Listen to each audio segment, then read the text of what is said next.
నమస్కారం. ఈరోజు main subject ఏమంటే power grid corporation of India electricity act of 2003. మనకు ఈ పవర్ గ్రిడ్ వాళ్ళు వైఎస్ఆర్ గవర్నమెంట్ ఉన్నప్పుడే యాక్ట్ తెచ్చారు. ఏమని యాక్ట్? ఎట్లా కాంపెన్సేషన్ ఇవ్వాలో రైతుకి, 4 కాలుంటే ఎంత, ఎలా చేయాలని. మామూలుగా ఇప్పుడు రిజిస్టర్ ఆఫీస్కి పోతే మనం ఏం చెప్తారు, రిజిస్టర్ ఆఫీస్ వాల్యూ ఉంది వేరే, బయట వాల్యూ వేరే ఉంది. ఏం చేసినారు ఈ కలెక్టర్లు? ఏం చేసినారంటే వైఎస్ఆర్ వాళ్ళు డైరెక్ట్గా ఒక ఫామ్ చేసినారు, రూల్స్ ఫ్రాడ్ చేసి మొత్తం అగ్రికల్చర్కి మోసం చేసినారు, రైతాంగాన్ని విపరీతమైన మోసం చేసినారు. ఎక్కడ ఫామ్ చేసినారు? యాక్ట్ వైఎస్ఆర్ జిల్లా కడప డిస్ట్రిక్ట్లో ఉంది, with all the papers. District collector YSR Kadapa district, proceeding dated 30/12/2023 under rule 2006. అక్కడ ఫ్రేమ్ చేసి ఎక్కడ పవర్ గ్రిడ్ వాళ్ళు అప్లై చేస్తే 2024లో అనంతపూర్ డిస్టిక్లో పవర్ గ్రిడ్ వాళ్ళు అప్లై చేసినారు. ఏమని? కడప డిస్టిక్లో ఆల్రెడీ ఇవన్నీ ఉన్నాయి. కడప డిస్టిక్లో ఆల్రెడీ ఒక్కసారి ఫ్రేమ్ చేసినారు కాబట్టి కలెక్టర్ గారు అదే జీవో ఇక్కడ కూడా వర్తిస్తుందని తెచ్చారు. మన కలెక్టర్ గారు ఏం చేశారు పాపం, ఆల్రెడీ జీవో ఒకసారి ఇష్యూ చేసినారు పవర్ గ్రిడ్కి కాబట్టి సరే అని సంతకం పెట్టినారు. అంటే అప్పుడు వైఎస్ఆర్ గవర్నమెంట్లో ఏం చేస్తున్నారు, వాళ్ళకు కావాల్సిన విధంగా రైతులను మోసం చేసేదానికి ఈ యాక్ట్ ఎక్కడ కడప డిస్టిక్లోని కలెక్టర్తో చేపించినారు. అంటే ఈ యాక్ట్ ఇప్పుడు ఏమవుతుందంటే ఆ రోజు జరిగిన దాని ప్రకారం మొత్తం త్రూఅవుట్ ఆంధ్రప్రదేశ్ పోతుంది. మన తాలూకాలో కూడా అప్లై చేసినారు. ఎస్పెషల్ ఎక్కడి నుంచి ఇది వచ్చి సోలార్ నుంచి మనకు గుంటకల్ వరకు ఇచ్చేది మంచిది. వాస్తవం ఇప్పుడు పవర్ ఉంటేనే మనం బతకగలం. ఏమైంది, మొత్తము రైతాంగం నాశనం అయిపోయింది. చాలా రూల్స్ ఉన్నాయి, with all the papers, with all the records. ఏం చేస్తున్నారు, 4 కాళ్ళు పెట్టిన స్థలము ఎన్ని సెంట్లు అని, దానికి 7 సెంట్సే మార్క్ చేసినారు హైయెస్ట్. సరే, ఇప్పుడు ఒక రైతాంగంలో 2 ఎకరాలు ఉంది.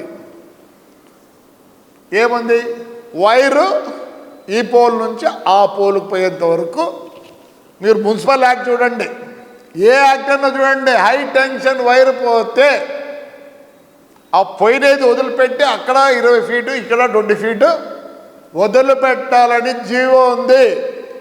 హై టెన్షన్ వైర్ అంటే ఏం తెలుసా, ఒక్కోసారి ఇట్లా కట్టబెట్టితే కూడా పిక్ ఉంటుంది. మరి ఆ 20 ఈ 20 మధ్యలో పోయిందానికి మీరు డబ్బులు ఇచ్చినారా? ఖచ్చితంగా ఒక 2 ఎకరాలుంటే ఖచ్చితంగా 1 ఎకరా పోతుంది. అన్నీ ఉన్నాయి విత్ జీవోస్ అన్నీ. ఏమి చేయాలో ఏం చేస్తున్నారు, రిజిస్ట్రేషన్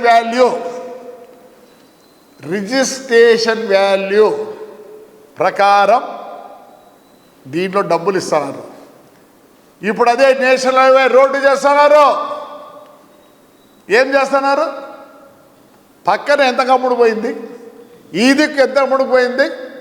మా ఊర్లోనే చెప్తా, మా ఊర్లో మెగా వాళ్ళు నేషనల్ హైవే వేస్తున్నారు, ఇక్కడ వచ్చి ఎస్ఆర్ఎస్ కన్స్ట్రక్షన్ వాళ్ళు చేస్తున్నారు. పుచ్చకోటలో వాల్యూ వచ్చి ఎకరా 8 లక్షలు రిజిస్ట్రేషన్ వాల్యూ.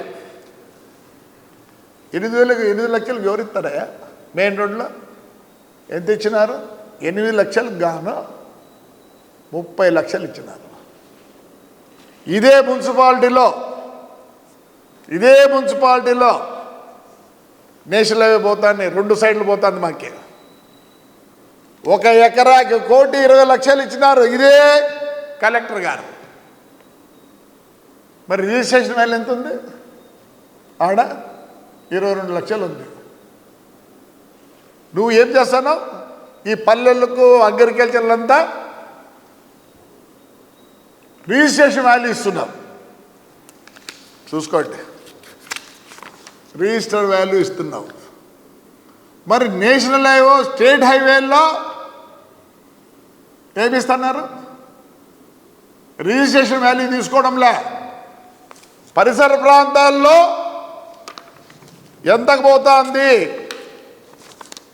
దాని ప్రకారం అది ఏముంది? ఒక టవర్ వేయాలంటే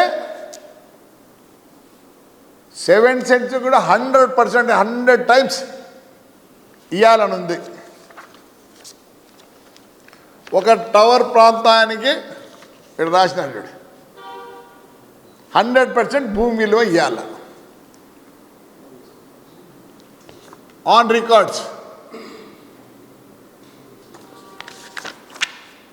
So the GO itself is wrong with all the records. Record లేకుండా ఏది మాట్లాడినాం. 1000 కోట్లు సంపాదిస్తున్నారు పవర్ గ్రిడ్ వాళ్ళు. 1000 కోట్లు. మరి రైతాంగానికి ఇచ్చేది ఎంత బాధపడుతున్నారు? సరే, ఎండోన్మెంట్ ల్యాండ్ అంటే ఎవరిది? దేవస్థానం భూములు. ఏమి అవి మీ సొంతమా? గవర్నమెంట్ ఏమన్నా కాదే, గవర్నమెంట్ది కాదే. ఎండోన్మెంట్ కొన్ని ఉన్నాయి, ప్రైవేట్ ఎండోన్మెంట్లు ఉన్నాయి. ఇప్పుడు ప్రైవేట్ ఎండోన్మెంట్ ల్యాండ్లో పోతున్నాయి. దానికి కాంపెన్సేషన్ పెట్టారు, దానికి ఇస్తే మీరు ఇస్తే మా గుడిలోనే ఇంప్రూవ్ చేసుకుంటామా? చెరువుల్లో వేసినారు, రాయల చెరువులో 3 దాంట్లో చెరువుల్లో వేసినారు. ఏమయ్యా దాని డబ్బులు ఇస్తే మేము కటకమో ఇంకోటి కట్టుకుంటాం కదా. ఎవరప్ప సొమ్ము ఏడుంది? ఉందా? ఈ గుడిదని మొత్తం సర్వనాశనం. రైతాంగం సర్వనాశనం. నేను రేపో మనాడు కలెక్టర్కి ఇస్తాను.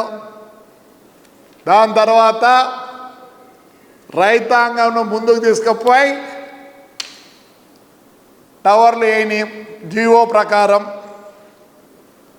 అన్నీ ఉన్నాయి. నేనేం అబద్ధం చెప్పడంలే, మీకు కూడా పంపిస్తా, ప్రెస్ వాళ్ళకి ఇస్తా, అందరికి ఇస్తా, చదువుకోండి.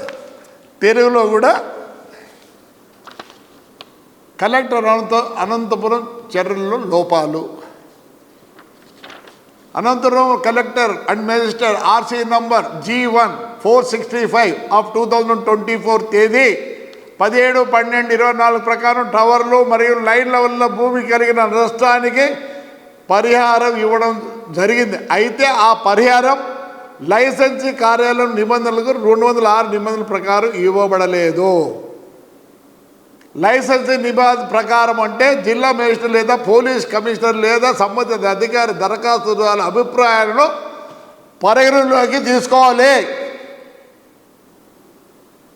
పరిహారం లేదా వార్షిక అద్దె లేదా రెండింటికి చెల్లించిన మొత్తాన్ని నిర్ణయించాలి. పరిహారం నిర్ణయంలో కలెక్టర్ తప్పిదమో 400 kV టవర్స్ పరిహారాన్ని నిర్ణయించేటప్పుడు అనంతపురం కలెక్టర్ వైఎస్ఆర్ కడప జిల్లా నిర్ణయం తేదీ 30/12/2023న కాపీ చేశాడు. అయితే లైసెన్స్ నిబంధనలు 2006 నిబంధనలు 3(2) ప్రకారం కలెక్టర్ సొంత పరిశీలనలతో పరిహారాన్ని నిర్ణయించాలి. అంటే ఈయన ఏం చేసినాడో ఈ వైఎస్ఆర్ గవర్నమెంట్ ముందే జాగ్రత్త పడి ఏం జాగ్రత్త పడినారు? డబ్బులకు కకృతి పడి ఎందుకు కడప డిస్ట్రిక్ట్లోనే దీన్ని జియో చేసినారు? అదే జియో మొత్తం ఆంధ్రప్రదేశ్లో సర్క్యులేట్ అవుతుంది. విద్యుత్ చట్టం 2003 సెక్షన్ 67(3) ప్రకారం ప్రతి భూ యజమాని కలిగిన నష్టం వ్యక్తిగత పరిశీలించి భూమి అభివృద్ధి అవకాశాలు, పరిశ్రమలు, రహదారి, విద్యుత్తు మొదలైన ఆధారంగా పరిహారం నిర్ణయించాయి. ఈ విషయంపై సుప్రీంకోర్టు సూచనలు ఉన్నాయి. నిబంధనలు 31(1)(2) ప్రకారం భూ యజమానులకు న్యాయపరమైన పునఃపరిశీలన రివిజన్ హక్కు ఉంది. అయితే 17/12/2024 తేదీన అనంతరం కలెక్టర్ జారీ చేసిన ఉత్తర్వు నిబంధన 3 ప్రకారమే కాకుండా జారీ చేయబడిన భూస్వాములకు తగు హక్కు నివసించే అవకాశం లేకుండా చేశారు. ఇట్లా పోతే దండిగా ఉన్నాయి. ఇంకోటి గవర్నమెంట్ నంబర్ 83 ప్రకారం కలెక్టర్ ఉత్తర్వులు జారీ చేయడం లైసెన్సీ నిబంధనలు 2000 వ్యతిరేకంగా ఉంది.